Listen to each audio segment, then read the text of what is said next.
Assalamualaikum warahmatullahi wabarakatuh. Kami dari Dinas Kesehatan ingin menyampaikan penyuluhan keamanan pangan kepada pelaku usaha.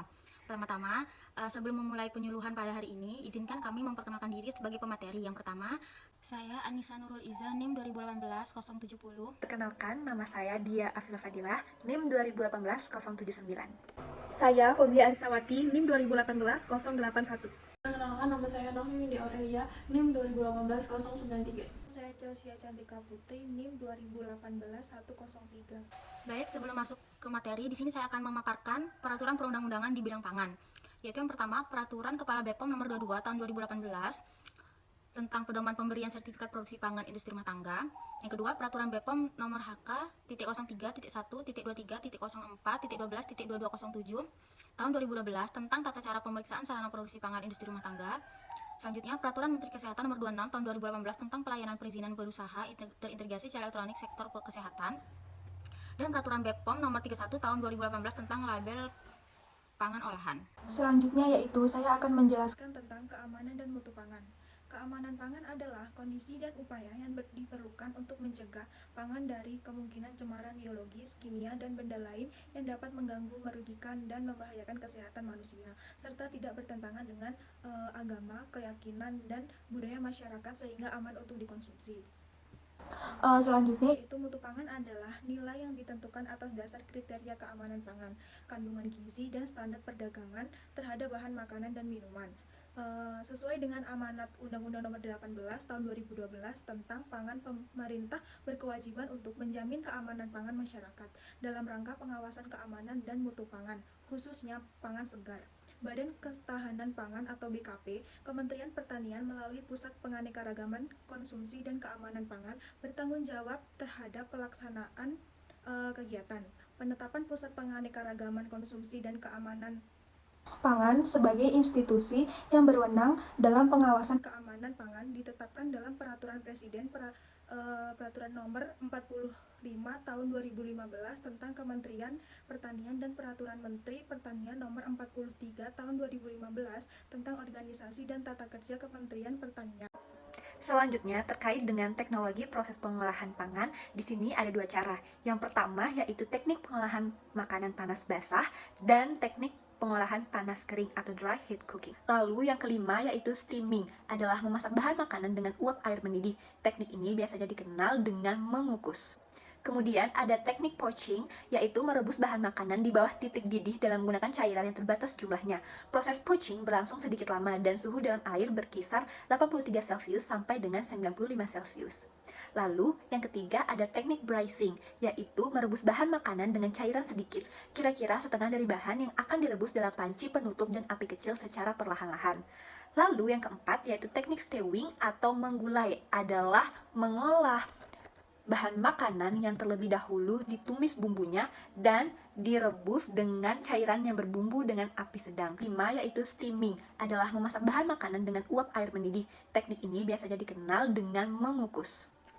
Kemudian, untuk teknik pengolahan panas kering atau dry heat cooking, yaitu mengolah makanan tanpa bantuan cairan, misalnya deep frying, shallow frying, roasting, baking, and grilling. Untuk teknik deep frying, yaitu mengolah makanan dengan menggoreng menggunakan minyak dalam jumlah banyak.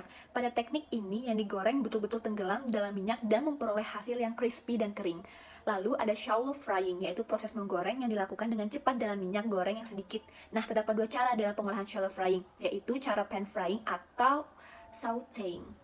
Lalu ada roasting, yaitu teknik mengolah bahan makanan dengan cara memanggang bahan makanan dalam bentuk besar di dalam oven. Teknik baking, yaitu pengolahan bahan makanan di dalam oven dengan panas dari segala arah. Dalam teknik baking ini, ada yang menggunakan loyang yang berisi air di dalam oven, yaitu biasanya bahan makanan diletakkan di dalam loyang. Kemudian ada grilling, yaitu teknik mengolah makanan di atas lempengan besi panas atau griddle, atau di atas pan dadar atau teflon yang diletakkan di atas perapian. Suhu yang dibutuhkan untuk grill sekitar 292 derajat Celcius. Kemudian ada blanching, yaitu merupakan satu cara pemanasan pendahuluan atau pelakuan pemanasan tipe pasteurisasi yang dilakukan pada suhu kurang dari 1000 Celcius selama beberapa menit dengan menggunakan air panas atau uap. Lalu ada cara pasteurisasi, yaitu merupakan proses pemanasan bahan pangan sampai suatu suhu tertentu untuk membunuh mikroba patogen atau penyebab penyakit seperti bakteri, penyebab penyakit TBC, disentri, diare, dan penyakit perut lainnya. Lalu ada sterilisasi, yaitu proses termal untuk mematikan semua mikroba beserta spora-sporanya. Spora-spora bersifat tahan panas, maka umumnya diperlukan pemanasan selama 15 menit pada suhu 121 Celcius atau ekuivalennya. Artinya, semua partikel bahan pangan harus mengalami perlakuan panas. Lalu ada fermentasi, di mana pengolahan pangan, yaitu proses pengolahan pangan dengan menggunakan aktivitas mikroorganisme secara terkontrol untuk meningkatkan keawetan pangan dengan diproduksinya asam atau alkohol, untuk menghasilkan produk dengan karakteristik flavor dan aroma yang khas, atau untuk menghasilkan pangan dengan mutu dan nilai yang lebih baik. Kemudian ada proses pengeringan, yaitu cara untuk mengeluarkan atau menghilangkan sebagian air dari satu bahan dengan menguapkan sebagian besar air yang dikandung melalui penggunaan energi panas. Keuntungan pengeringan ini yaitu bahan menjadi lebih awet dan volume bahan menjadi lebih kecil sehingga mempermudah dan menghemat ruang pengangkutan dan pengepakan. Lalu yang terakhir ada penggunaan bahan kimia atau bahan pengawet dari bahan kimia yang berfungsi membantu mempertahankan bahan makanan dari serangan mikroba pembusuk dan memberikan tambahan rasa sedap, manis, dan pewarna untuk melindungi buah dan sayuran dari ancaman kerusakan pasca panen dan untuk memperpanjang kesegaran masa pemasaran. Selanjutnya akan dijelaskan oleh kawan saya. Yang keempat, prosedur operasi sanitasi yang standar. Prosedur ini merupakan prosedur untuk memelihara kondisi sanitasi yang berkaitan dengan semua sarana pengelolaan, sarana kebersihan, personil, dan lingkungan di UPI dan dituangkan dalam rancangan SSOP. Tujuan SSOP ini memastikan mutu produk dan menjamin tingkat dasar pengendalian keamanan pangan demi meminimalisir kontaminasi. Kunci SSOP ini yang pertama ada keamanan air dan es. Nah, air yang dipakai dalam pengelolaan ini harus bersih. Sumber air ini harus berasal dari PDAM, sumur, air laut, dan kualitas air harus dicek setiap 6 bulan sekali. Syarat air bersih ini yaitu tidak berasa, tidak berbau, tidak berwarna, tidak mengandung logam berat. Untuk jenis es bisa dipakai dengan es logam, serpihan es atau es yang berukuran lembut. Terus yang kedua ada kondisi alat dan kebersihan permukaan yang kontak dengan bahan pangan. Semua peralatan yang dipakai harus melakukan pengelolaan dalam kondisi bersih. Pisau yang digunakan harus dicuci dengan air bersih dan panas. Gunakan bahan-bahan yang sterilis, peralatan disimpan pada tempatnya kembali. Terus ada pencegahan kontaminasi silang. Ini upayanya untuk tidak terjadinya kontaminasi silang yang bisa dilakukan dengan beberapa cara, yaitu bahan baku atau ikan jangan diletakkan di lantai, letakkan di atas box atau keranjang ikannya. Selanjutnya, lampu tempat pengelolaan ditutup agar pecahan lampu tidak mengenai ikan. Selalu menjaga kebersihan karyawan sebelum bekerja dan setelah dari toilet cuci tangan. Dilarang meludah dan merokok saat mengelola ikan. Kesehatan pekerja. Pekerja harus mandi agar tidak terhindar dari bakteri. Gunakan pakaian bersih, cuci tangan sebelum dan sesudah memegang ikan. Pekerja yang sakit harus istirahat dan diperiksakan ke dokter. Penyimpanan produk ikan yang sudah diolah diletakkan di atas rak agar tidak terkena kotoran. Selanjutnya, menjaga fasilitas pencuci tangan, sanitasi, dan toilet. Nah, ini harus disediakan wastafel yang berada di dekat pintu.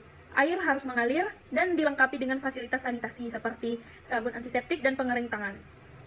Toilet harus berfungsi dengan baik, tidak berhubungan langsung dengan ruangan, dan pengelolaan dilengkapi dengan fasilitas sanitasi. Ruang ganti digunakan karyawan untuk ganti pakaian kerja harus selalu dalam keadaan bersih. Loker digunakan untuk menyimpan pakaian kerja dan pakaian ganti karyawan, serta peralatan pribadi karyawan tersedia dalam jumlah yang cukup. Selanjutnya ada proteksi dari bahan-bahan kontaminan. Ini semua bahan kimia, pembersih dan sanitasi harus sesuai dengan persyaratan. Gunakan sesuai petunjuk persyaratan, semua bahan kimia, pembersih, dan sanitizer dibeli label dengan jelas. Disimpan di ruangan khusus dan terpisah dengan ruang penyimpanan produk olahan.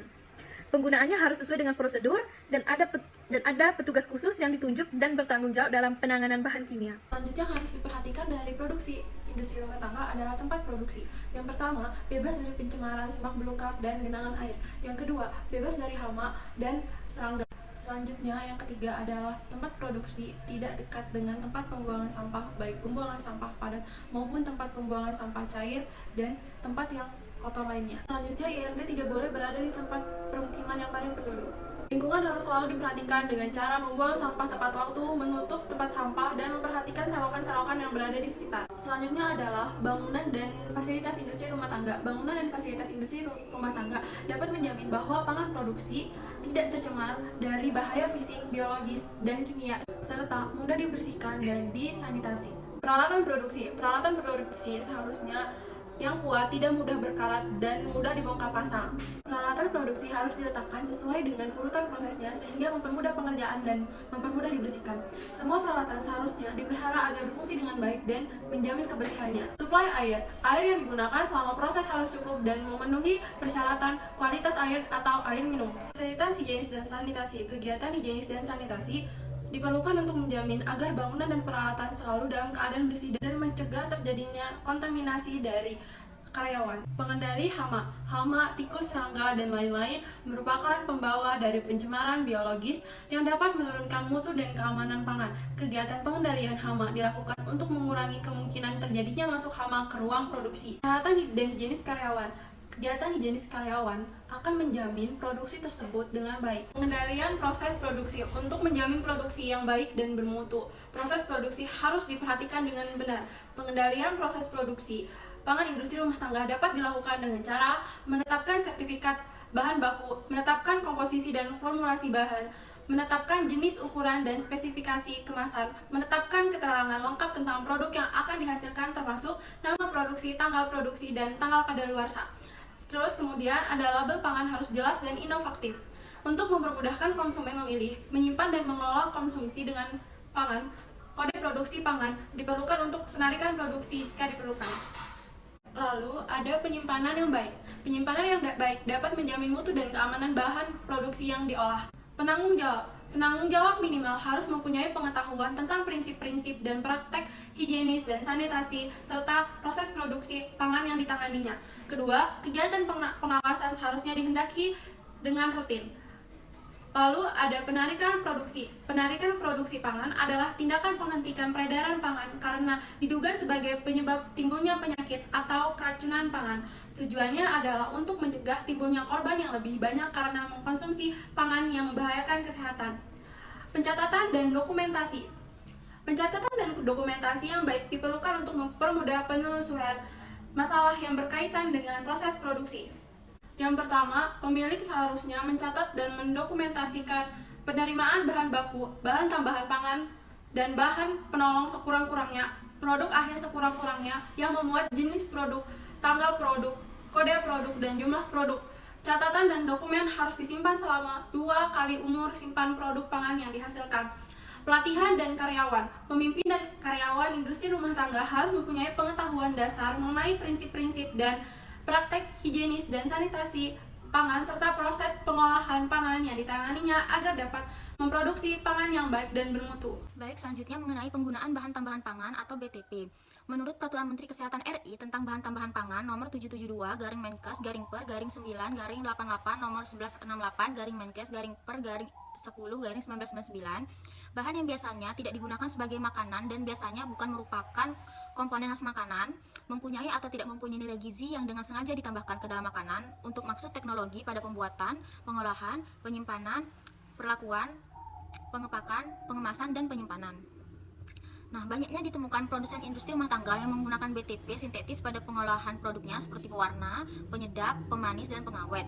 Jadi di sini saya paparkan tujuan atau fungsi produsen menggunakan bahan tambahan pangan itu untuk apa sih? Yang pertama itu untuk mengawetkan pangan. Yang kedua, memberikan warna. Yang ketiga, meningkatkan kualitas pangan. Yang keempat, memperbaiki tekstur. Dan yang terakhir, meningkatkan cita rasa. Dan prinsip dari penggunaan bahan tambahan pangan yaitu bahan tambahan pangan hanya digunakan pada produk pangan jika benar-benar diperlukan secara teknologi. Misalnya, produk yang habis dikonsumsi dalam 1 hari tidak perlu menggunakan bahan tambahan pangan pengawet.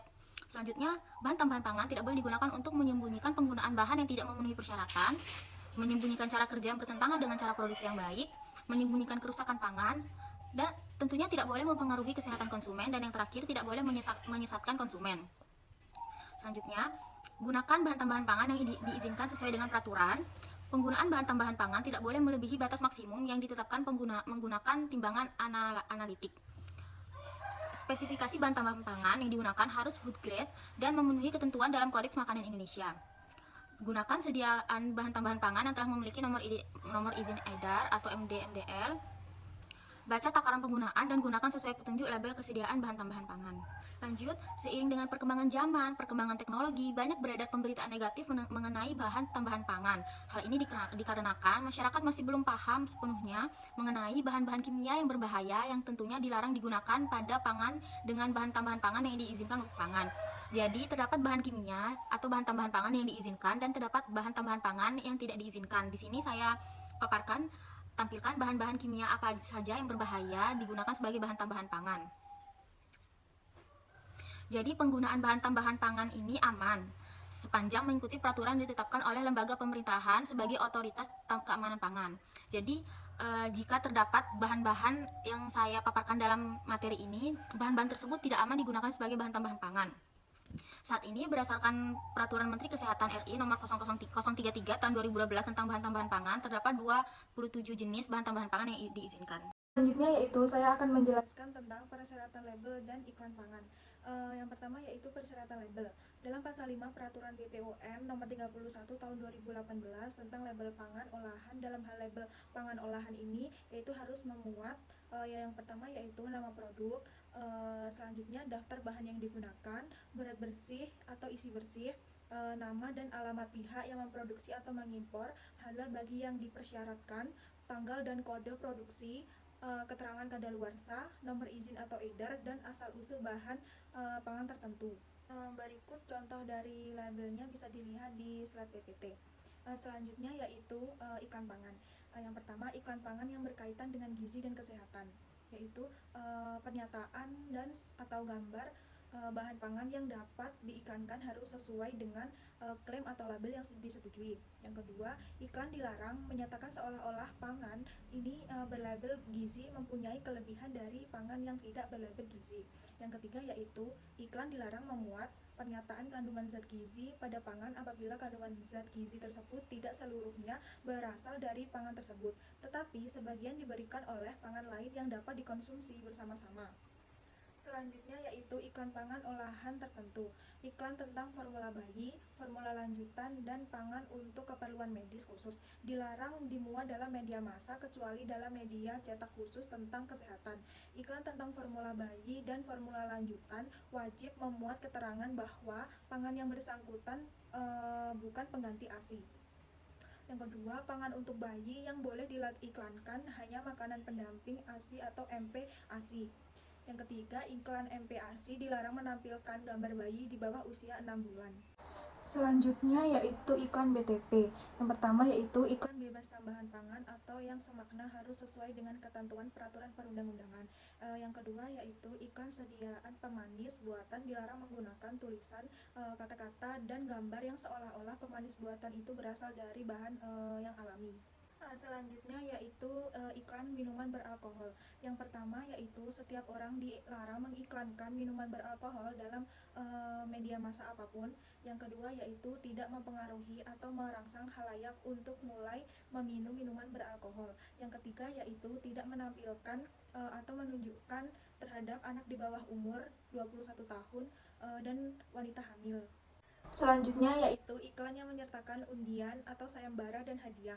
Yang pertama yaitu pencantuman pernyataan, syarat dan ketentuan berlaku. Dalam iklan harus diikuti dengan keterangan dan keterangan yang menjelaskan di mana dan bagaimana pemenuhan persyaratan dan ketentuan tersebut. Yang kedua yaitu persyaratan, yaitu syarat dan ketentuan berlaku harus mudah dibaca. Yang ketiga yaitu mencantumkan tanggal penarikan dan cara pengumuman pemenang. Yang keempat yaitu dilarang mensyaratkan selama persediaan masih ada atau ungkapan lain yang sejenisnya.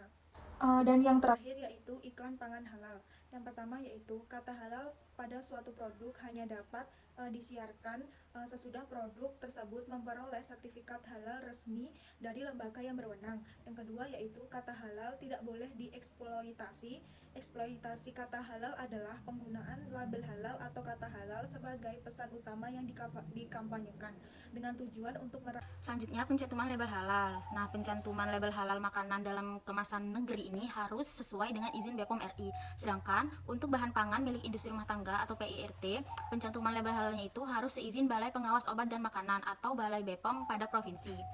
Dalam pasal 29 Undang-Undang Nomor 33 Tahun 2014 tentang jaminan produk halal, ini terdapat tata cara pengajuan permohonan halal. Pengajuan permohonan halal itu harus dilengkapi dengan dokumen yang pertama, data pelaku usaha, nama dan jenis produk, daftar produk dan bahan yang digunakan, serta proses pengolahan produk. Nah, sertifikat halal akan dikeluarkan oleh MUI berdasarkan hasil komisi fatwa. Persetujuan pencantuman tulisan halal diberikan berdasarkan fatwa dari komisi fatwa tersebut. Selanjutnya, surat persetujuan pencantuman tulisan halal diberikan oleh BPOM ke dalam industri rumah tangga dari Balai BPOM Provinsi. Tulisan halal yang dicantumkan pada label merupakan jaminan tentang halalnya makanan tersebut bagi pemeluk agama Islam. Pengajuan persetujuan tersebut tidak akan dikenai biaya. Nah, baru kemudian tulisan itu direkatkan pada wadah sesuai sehingga tidak mudah lepas. Yang kesembilan, etika bisnis dan pengembangan jejaring bisnis. Yang pertama, etika bisnis. Etika bisnis adalah cara untuk melakukan kegiatan bisnis yang mencakup seluruh aspek yang berkaitan dengan individu, perusahaan, industri, dan juga masyarakat. Etika bisnis ini meliputi kejujuran dengan pemberian informasi tentang produk sesuai dengan kondisi foto. Tanggung jawab dengan mengirimkan produk sesuai dengan transaksi yang dilakukan sampai ke tangan konsumen. Bersaing secara sehat dengan menghargai pesaing, menjaga hubungan baik dengan cara kompetitor selama masih dalam batas-batas etika dalam bisnis. Ramah, tercermin dalam tindakan melakukan interaksi dengan konsumen. Peduli dengan pelanggan yang tercermin dalam tidak adanya pemaksaan terhadap pembelian suatu produk. Penanganan pesanan maupun komplain diterima secara welcome. Dedikasi yang tinggi yang tercermin dalam penjualan produk yang berkualitas dan pelayanan yang baik dan harga yang terjangkau. Nah, adanya etika bisnis ini akan memberikan kepercayaan kepada konsumen mengenai produk yang ditawarkan yang sesuai dengan realitas produk. Konsumen juga tidak akan merasa ditipu karena informasi yang ditampilkan sesuai dengan produk yang sesungguhnya. Selanjutnya ada pengembangan jejaring bisnis IRTP. Jejaring bisnis ini adalah proses membangun hubungan simbiosis mutualisme, yang mana saling menguntungkan antara pelaku bisnis lain dan klien potensi atau pelanggan. Jejaring bisnis ini memiliki tujuan utama, yaitu memberitahu orang tentang bisnis Anda, dengan harapan agar mereka yang prospek ini bisa berubah menjadi pelanggan yang memberi produk atau layanan yang Anda tawarkan. Perlunya dikembangkan jejaring bisnis bagi IRTP ini, yang pertama yaitu sebagai sarana meningkatkan pengetahuan. Lewat berjejaring, antar pelaku industri bisa saling berbagi pengetahuan dan pengalaman. Sarana sharing informasi. Lewat jejaring dimungkinkan akan berbagi informasi satu dengan lainnya yang memiliki relevansi terhadap usaha yang dijalankan. Bahkan, lewat jejaring bisa diperoleh informasi tentang peluang, ancaman, dan trending bisnis lainnya. Selanjutnya yang terakhir ada sarana promosi. Nah, ini adalah media strategi untuk mempromosi usaha yang dijalankan. Lewat jejaring, sangat dimungkinkan satu sama lain saling mempromosikan usaha dan jaringan lainnya. Baik, cukup sekian pemaparan materi penyuluhan keamanan pangan dari kami. Semoga dapat bermanfaat untuk kedepannya kepada pelaku usaha industri rumah tangga khususnya. Terima kasih, kurang lebihnya mohon maaf. Wabillahi taufiq wal hidayah. Wassalamualaikum warahmatullahi wabarakatuh.